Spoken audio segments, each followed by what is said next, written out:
Aujourd'hui, on va se plonger dans une véritable odyssée des temps modernes, l'histoire d'Apple. C'est une histoire incroyable, faite d'innovation, d'une quasi-faillite et puis d'une résurrection qui a littéralement changé notre monde. Allez, c'est parti.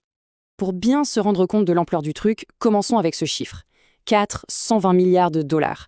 C'est la valeur estimée de l'entreprise, sa capitalisation boursière pour la fin de l'année fiscale 2025. Pour mettre ça en perspective, c'est bien plus que le PIB de la plupart des pays du monde. C'est juste délirant. Alors la question, elle est simple, non ? Comment est-ce qu'on passe d'une petite boîte montée dans un garage en Californie à ça, à cette superpuissance mondiale ? C'est ce qu'on va essayer de comprendre ensemble. Bon, pour comprendre, il faut revenir en arrière. Tout commence dans l'ambiance de la contre-culture des années 70, avec un duo assez improbable. C'est vraiment la genèse d'Apple, la naissance d'un esprit rebelle. Au cœur de tout ça, il y a deux mecs, deux Steve. D'un côté, Steve Wozniak. Lui, c'est le génie technique pur, un magicien de l'électronique. De l'autre, Steve Jobs. Lui, il ne code pas, mais il a une vision et surtout un talent incroyable pour emballer cette vision et la vendre. Et le plus drôle, c'est que leur premier coup ensemble, ce n'était pas un ordi, mais des blue boxeuses illégales pour pirater les lignes de téléphone. Et cette phrase de Jobs, elle est super révélatrice.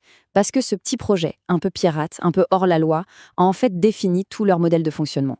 Wozniak crée la technologie, la magie, et Jobs la met dans une jolie boîte et la vend au monde entier. C'était déjà l'ADN d'Apple, avant même que le nom existe. Et à partir de là, accrochez-vous, parce que tout va très très vite. 1976, il se lance avec 3 francs 6 sous. 1977, boum, l'Apple II. Ce n'est plus un truc de geek, c'est un vrai produit pour tout le monde. Puis en 79, un logiciel, VisiCalc, transforme cette machine en un outil indispensable pour les pros. Le succès est tellement fou qu'en 1980, l'entrée en bourse est un événement historique. Mais voilà, après une montée aussi fulgurante, vient souvent le drame. Et là, on entre dans une phase quasi shakespearienne. Une révolution incroyable, suivie d'un effondrement interne et de l'exil du roi. En 1984, Apple ne lance pas juste un produit, c'est bien plus que ça, c'est une déclaration de guerre. Le Macintosh, avec sa souris et ses icônes, rend l'informatique simple, intuitive. Et la pub du Super Bowl, réalisée par Ridley Scott, c'est un coup de génie, qui présente Apple comme le rebelle face au Big Brother d'IBM, un vrai moment de culture pop. Pour piloter ce monstre en pleine croissance, Jobs va chercher John Sculley, le grand patron de Pepsi. Et il le convainc avec cette phrase devenue mythique. Jobs pense avoir fait le coup du siècle, avoir trouvé son alter ego, mais en fait, il vient de faire entrer le loup dans la bergerie. Et ce qui devait arriver, arriva. En 85, la tension entre le visionnaire un peu fou et le gestionnaire terre-à-terre devient explosif. Le conseil d'administration panique, choisit la soi-disant stabilité et met Steve Jobs à la porte. Imaginez le choc. Le fondateur viré de sa propre boîte. Et là, c'est le début d'une longue traversée du désert pour Apple. 10 ans sans son âme, sans sa vision. Une période de confusion totale qui va mener l'entreprise tout droit au bord du précipice. Sans Jobs pour tenir la barre, c'est le chaos. La gamme de produits devient un casse-tête incompréhensible. Performa, Quadra, Centris, des dizaines d'ordinateurs quasi identiques. Personne n'y comprend plus rien. Pendant ce temps, Microsoft sort Windows 95, qui fait à peu près la même chose sur des PC beaucoup moins chers. Apple est KO. Et ce chiffre, il dit tout. En 1997, la situation est critique.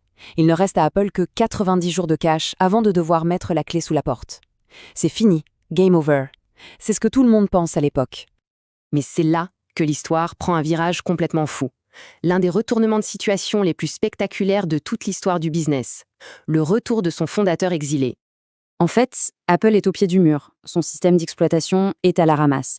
Ils sont obligés de trouver une solution à l'extérieur.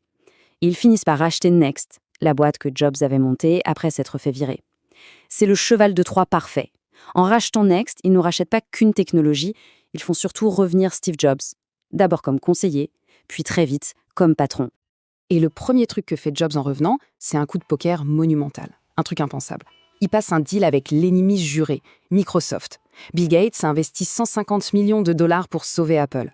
L'argent est crucial, bien sûr, mais le message l'est encore plus. Si même Microsoft parie sur Apple, alors le retour est possible. Et son plan est d'une simplicité redoutable. 1. Il fait le ménage. Il passe de dizaines de produits à juste 4. 2. Il redonne une âme à la marque avec la campagne Think Different. 3. Il lance l'iMac, un objet magnifique qui rend tous les autres ordinateurs instantanément vieux. Et 4. Il imagine le Mac comme le centre de notre vie numérique. Ok, la boîte est sauvée. Mais Jobs ne veut pas juste survivre, il veut conquérir le monde. C'est là qu'Apple arrête d'être une simple entreprise d'informatique pour devenir l'empire de l'électronique et des médias qu'on connaît. L'idée, c'est que le Mac est le hub, mais il lui faut des appareils autour. Jobs voit que les lecteurs MP3 de l'époque sont nuls. Alors Apple en fabrique un, l'iPod. Et le slogan « 1000 chansons dans votre poche », c'est du pur génie. Avec iTunes, il ne change pas seulement comment on écoute la musique, mais comment on l'achète. Et puis, 2007, le Big Bang, l'iPhone. Sur scène, Jobs le présente comme un iPod, un téléphone et un terminal Internet. Mais en réalité, c'est bien plus. Il vient littéralement de pulvériser toute l'industrie du téléphone de l'époque et de définir à quoi ressemblerait l'informatique pour les 10 années à venir. Pour bien mesurer l'impact, regardons juste avant. C'était quoi Apple en 2006 ? Eh bien, l'entreprise tenait sur deux jambes, le Mac et l'iPod. À eux deux, c'était 75% des revenus. Une structure assez classique finalement. Et maintenant, regardez après, c'est une autre planète. L'iPhone, à lui tout seul, c'est plus de la moitié de tout l'argent qui rentre. Et regardez cette nouvelle part, les services grâce à l'App Store. C'est un véritable séisme. Apple n'est plus une boîte d'informatique, c'est l'entreprise de l'iPhone. Ce qui nous amène à aujourd'hui, à l'ère Tim Cook. Apple n'est plus un géant, c'est un titan. Mais être un titan, ça veut aussi dire faire face à des défis d'une toute autre échelle. Aujourd'hui, pour Apple, les défis ont changé de nature. En interne, il y a la bascule vers les services qui sont devenus une machine à cash et la quête d'indépendance avec leurs propres puces. Mais à l'extérieur, la pression monte, notamment en Europe où les régulateurs commencent à fissurer son jardin fermé. Et bien sûr, il y a la grande course à l'IA, où Apple tente de jouer sa carte, celle de la vie privée. Toute cette histoire nous montre une chose. Apple a une capacité de réinvention quasi surnaturelle. Mais face à la pression des lois et aux nouvelles révolutions technologiques comme l'intelligence artificielle, la grande question qui se pose aujourd'hui, c'est est-ce que cette forteresse, bâtie sur un contrôle total, peut vraiment tenir ? Ça, seul l'avenir nous le dira.